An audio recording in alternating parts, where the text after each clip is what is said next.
Tawang-tawa pa sa akin si Trevor dahil nakikita niya akong nagmamadali sa pagbibihis. I wore my underwear, panicking because it's already 7:16. I am even having a trouble clasping my bra, so Trevor insisted. Ako na nga dyan. Saka siya lumapit at kinawit ang bra ko. Thank you. Saka naman ako pumuntang closet para kuhanin ang uniforme ko. Hindi ka na ba magbe-breakfast? Tanong niya nang pumunta uli ako sa harap ng salamin. Hindi na, sagot ko. Nakita ko kung papaano kumunot ang noo niya. Nagulat ako nang bigla siyang yumakap sa aking patalikod. Agad naman akong nainis dahil naglalagay ako ng powder sa mukha.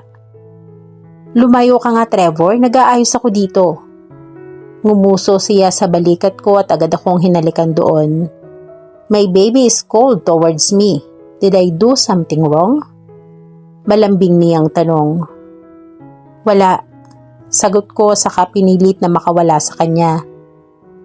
Narinig ko ang mabigat niyang buntong hininga. Sabay kaming bumaba at pinuntahan ang anak namin na kumakain ng cereal sa kusina kasama ni Yaya Cecil. Good morning, baby boy. Masaya kong bati. Not a baby boy anymore, Mom. Oliver answered and held the spoon. Natawa naman ako at ginulo ang buhok niya. Papasok na ulit si Mami ha. See you later. Saka ko siya hinalikan sa noo. You sure you want eat breakfast?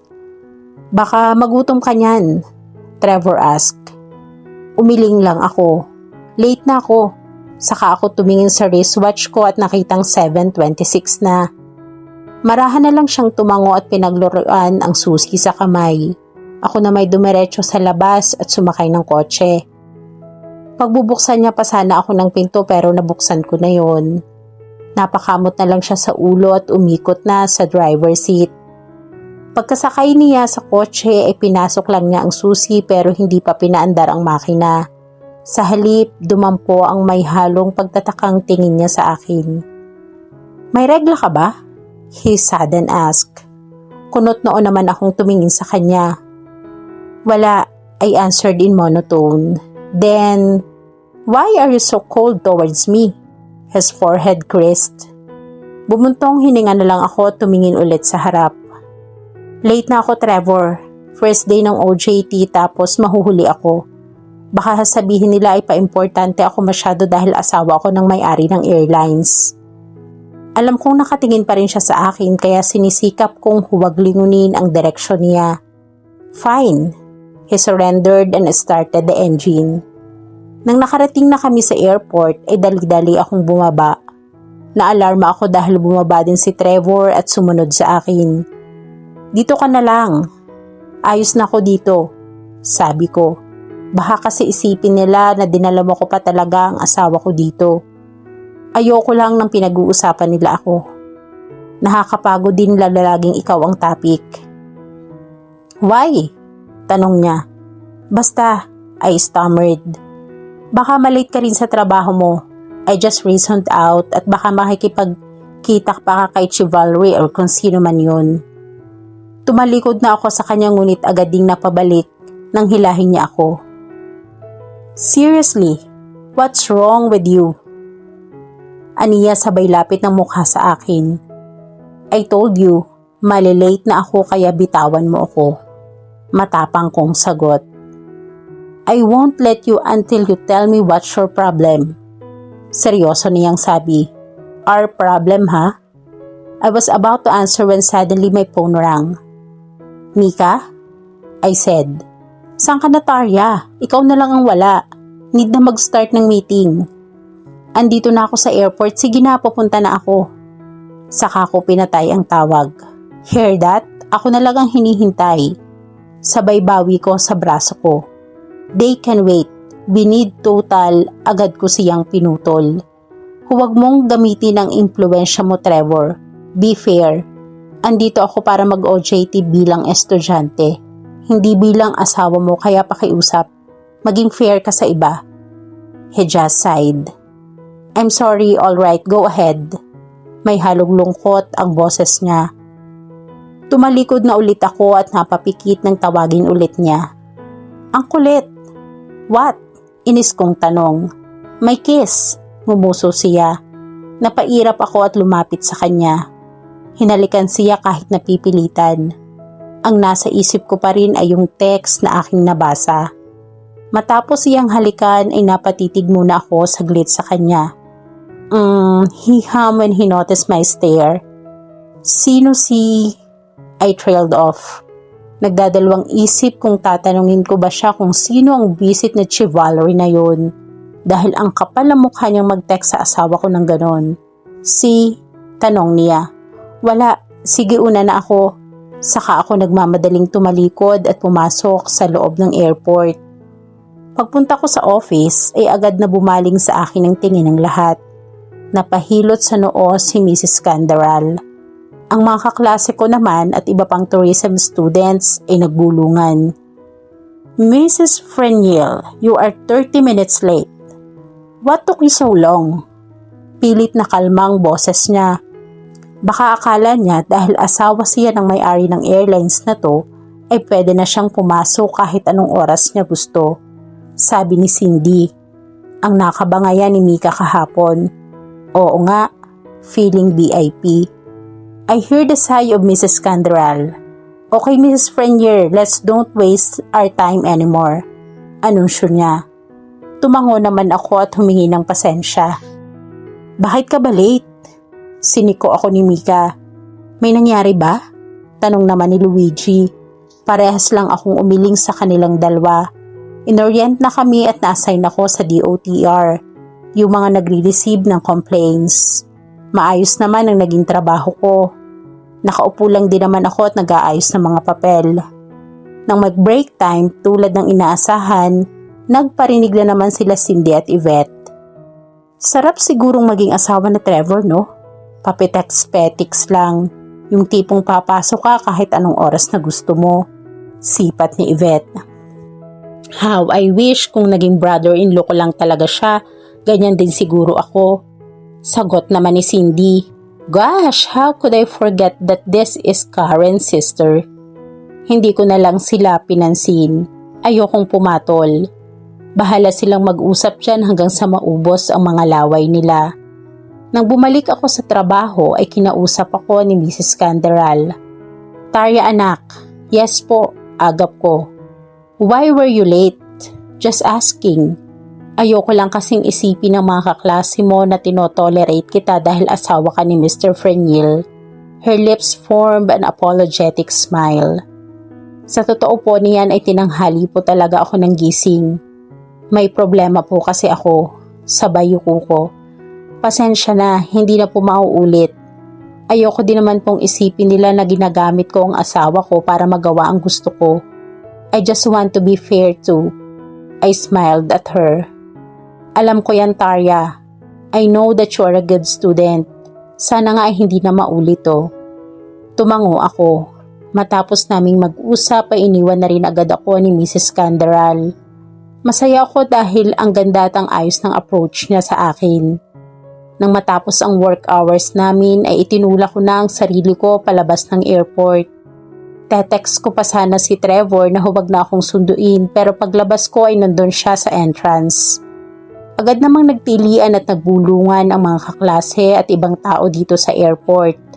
Paano ba naman kasi this man in front of me is sinfully and incredibly handsome. He's just wearing a simple t-shirt and pants yet he can leave our whole mouth open. Sinalubong niya ako at agad na hinalikan. Nag-init naman ang pisngi ko dahil for heaven's sake, nasa airport kami. Ang daming tao. How's your first day? Tanong niya. Nakahawak pa din sa bewang ko. Nag-iwas ako ng tingin at nang ibinaling ko ang mata sa paligid ay nakita kong nasa amin halos ang mga mata sa paligid. Partikular kay Trevor. Tara na, sabi ko na lang saka lumayo sa kanya.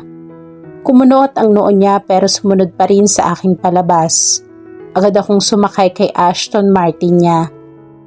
Bakit ba parang nagmamadali ka? Tanong niya habang nasa biyahe. Bumuntong hininga naman ako at alinlangang tumingin sa kanya. Pwede ba? Huwag mo na akong susunduin. His dark eyes turned to me and that sent shiver down my spine. Tinabi niya ang kotse sa gilid at huminto doon. Ano ba talagang problema mo, Tarya? Kanina ayaw mong magpahatid sa akin sa loob ng airport, tapos ngayon naman ayaw mong magpasundo. Pinagdikit ko ang mga labi ko sa kanangapa ng salita. Paano ko masasabi sa kanya na kaya ayaw kong magpahatid at magpasundo sa kanya dahil baka maapektuhan noon ang image ko? Baka kasi isipin nila na dinadala ko at pinamumukha ko na asawa ako ng may-ari ng pinag-o-OJT-han ko.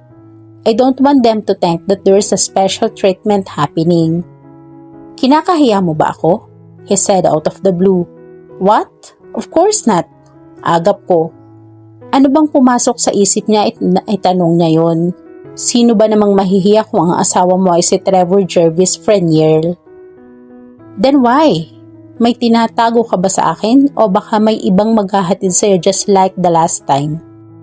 Tumingin ako sa kanya at pinaningkitan siya ng mata. Where at Vaughn's issue again? Tanong ko. Bakit ba hindi niya makalimutan yon? Hindi niya ako sinagot at itinoon lang ang madilim na mata sa daan. Means yes ha? Hindi pa niya nakakalimutan yon. Ganon ba siya kaselos kay Vaughn? What about the guy who's always near you? Tanong niya ulit. Iniisip ko kung sino ang tinutukoy niya. Luigi? Goodness, he's just a friend. Halos magherestiya ako. Nabalot kami ng katahimikan bago ko pa napagdesisyon ng magsalita. You know what, Trevor? Just drive. Saka ako sumandal sa upuan. We're up again at some nonsense argument. He even started the engine again. Panay lang ang pag-igting ng panga niya habang mariin ang hawak sa manibela. He's so jealous. Pagdating namin sa garahe agad siyang bumaba. Hindi na ako hinintay. Natanaw ko siyang dire-diretso sa itaas ng bahay namin. Napabuntong hininga na lang ako at pumasok na rin sa loob.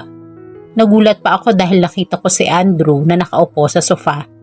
Hey, andyan ka pala. Bati ko. Nag-angat siya ng tingin sa akin at ngumiti. Yeah, gonna spend the night here? Is it okay with you?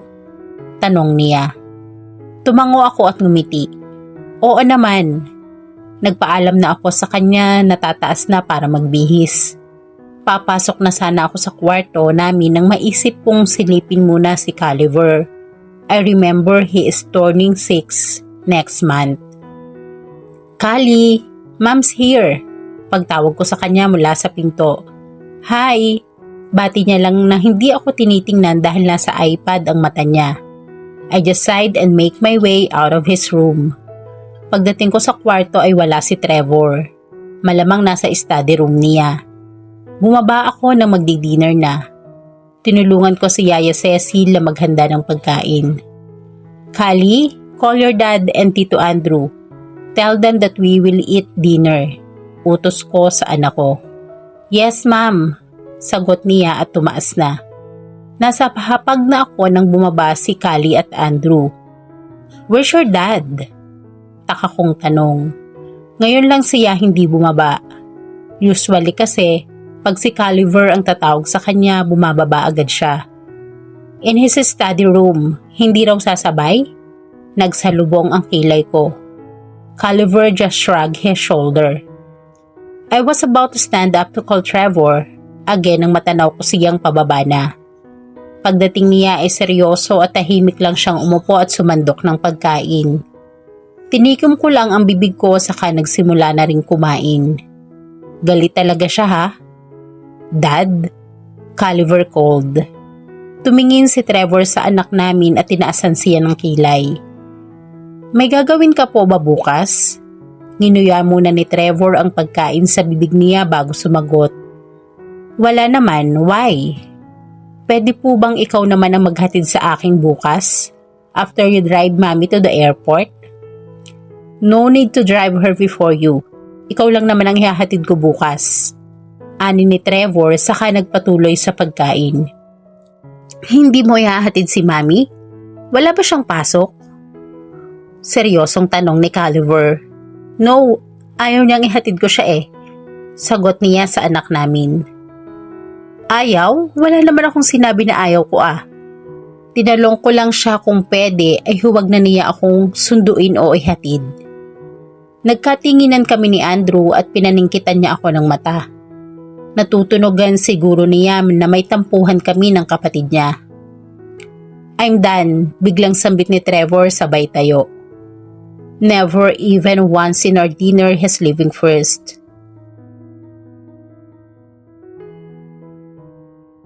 At dito po nagtatapos ang ating kwento. Sabay-sabay po nating abangan ang sunod na kabanata. Maraming salamat po. God bless and stay safe.